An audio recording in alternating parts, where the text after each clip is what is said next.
1140 The Fan.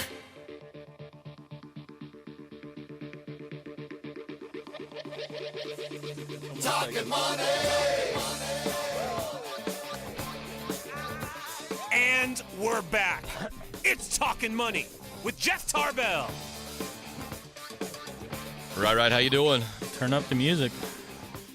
Got a little short segment here before the top of the hour break for a little sports break there. Our quiz question for some Sacramento Rivercats baseball tickets was the Dig, D-I-G-G, dig.com, which was kind of the prelude to Facebook and Twitter. They raised a lot of money early on. Were reported to be worth $200 million for Google in 2008, which did not work out. So I'm guessing that if they sold this week, they got even more than the $200 million that Google was offering them. Absolutely not. Oh, why would you sell then? How much did they get? $100 million. $500,000. $500,000. Thousand. Yeah. 500. No M's, no B's, Just no 500. T's. $500,000. $500,000 for a company. Didn't quite Just make a bit, it. just a bit outside. So I really think it was a timing thing. yeah, they were ahead. I always say the AOL was, America Online, which was the prelude to everything online. I mean, everybody had AOL. Yep. Just took their eye off the ball and lost it, like the BlackBerry. I remember the sound of the dial-up in my ears right now. Exactly, yeah. So you wait for your AOL. You got mail. So, okay, 500,000. So we had a couple winners on the text line and a couple on the phone, so we'll get out to them and get some tickets to the Sacramento Rivercats. Thank you very much. Our ongoing text question for you is going, and we'll let it go into the second hour, too. I'll read you some of the replies so far. So my question was this, is I'm getting prepared to lay out some ideas for kind of remodeling a house. It's a smaller single-story house, kind of out a little more country-ish. So we're just, going to try to keep the cost down, make it nice, but you don't have to go crazy with it. But what is that one item if you're going to remodel your house, you're going to buy a house, you're going to build a house, you look at it and say, you know what? I don't care what it costs. I'm doing at least this. What is that one item you got to have in your house? I know my wife's. Okay. Surround sound or sound in every single room. Yep. Including the bathroom. Including the bathroom, huh? Okay. Absolutely. And we have that in our house now, not in the bathroom, but we have it throughout the rooms, and I don't use it very much. And I don't know whether it's because it's, we kind of put it all in this one closet, whether I just don't go in there and turn it on, or hey, we have some people come over, we'll turn it on once in a while.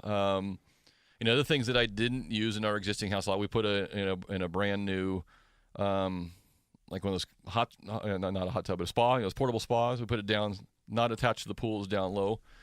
And we thought that'd be cool because when we used to have a place up in the mountains, you would use it up there because you're freezing and you're skiing all day, and you come in, and we never used it. Actually sold that to my brother-in-law. So there are some things that we did in this house. You look around and go, you know what, there was a lot of money spent there that we didn't really, get our money out of. I'll read some of them off the text line here, 441140, and we're still open for your ideas. A gourmet kitchen always helps it sell. True. What is a gourmet kitchen? I mean, is a gourmet kitchen like really nice cabinets? Is it really expensive granite? Or is it the appliances? So we'll have blender, microwave. It's just microwave, margarita machine, and the garbage ice disposal. maker. There's our stripper pole. The outdoor kitchen. Definitely, we had something similar to that in our existing house, and we did spend a lot of time out there. It wasn't necessarily an outdoor kitchen; it was just kind of a barbecue, refrigerator, sink. New cabinets and counters in the kitchen. That's the one. And cabinets came up 2 or 3 times on this list at 441140. I'm still looking for your ideas. Cabinets is the one where you can really get hurt, and you can really, because cabinets you can do to the level they look like furniture, like fine furniture, or you can do them that they look like traditional cabinets. And a lot of it has to do with that kind of that look and feel you want of the house. I would say the cabinets we have in our house now are probably, I wouldn't say they look like fine furniture, but they're more kind of that like an enamel paint type of a finish, as opposed to a kind of a wood looking cabinet.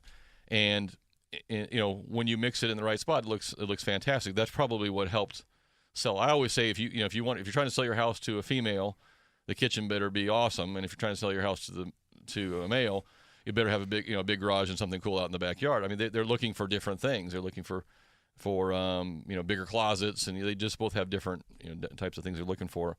2 dishwashers I've heard that a number of times now from people too. I know you say, well, I mean, why do you need 2 dishwashers? Because you either need no dishwasher or you need 2 dishwashers is what you end up happening. And so and somebody to empty them. Yeah, well, 3 kids that don't do the dishes. So that hasn't worked for me. Cabinets, dungeon, a man bathroom with a urinal. There you go. I don't even think you need a trough. I think you just tile the whole wall in the bathroom with a drain in it. And just pee wherever you want to pee, man. Hey, it's my house. So maybe that'll with be a out. big shower up, and you just hit a button and whoosh, like those.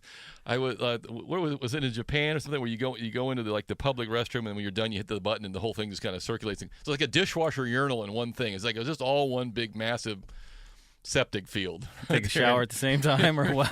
You're saying we could be onto something here. So I think if we have this new place will have a little bit of property on it, so maybe that's just go out in the field. We don't even need a urinal. There is a grass and a tree. Just go for it. It needs watering. And I'm trying to find areas where I can save money. So where's the men's room? Well, it's right out there. You can use the oak or you can use the pine. And you can use whichever one you want. So we're still open for ideas. What is that one item you have to have in your house? It's funny because I haven't seen a swimming pool yet. I haven't seen any electronic type items. So I mean, I know people that would just put a 80-inch high def 3D TV and a beanbag chair, and that'll be it.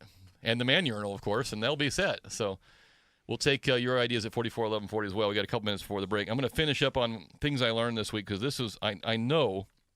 Because people tell me that there are a lot of people in the mortgage business that listen to us on Saturdays, whether they admit it or they don't admit it. And this is the one I think we're going to see sooner than later.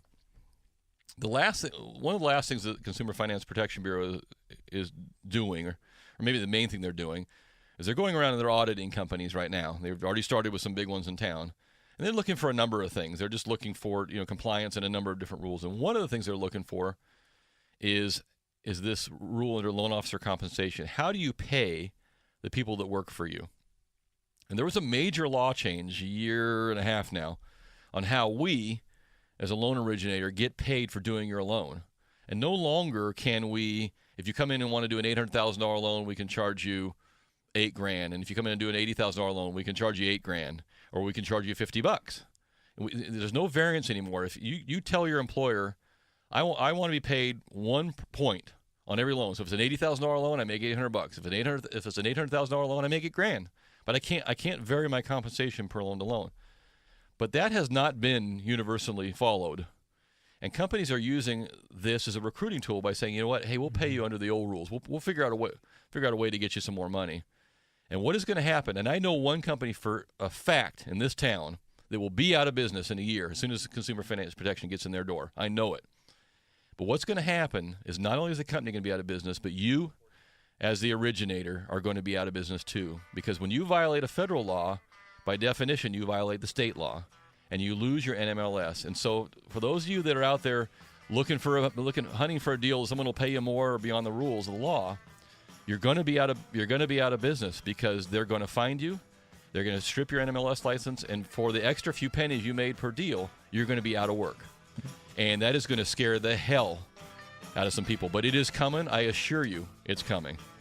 339-1140. This is Talkin Money. My name is Jeff Tarbell. That's John Fodero. We're going to take a quick break. Hang on for a few minutes. We'll be right back.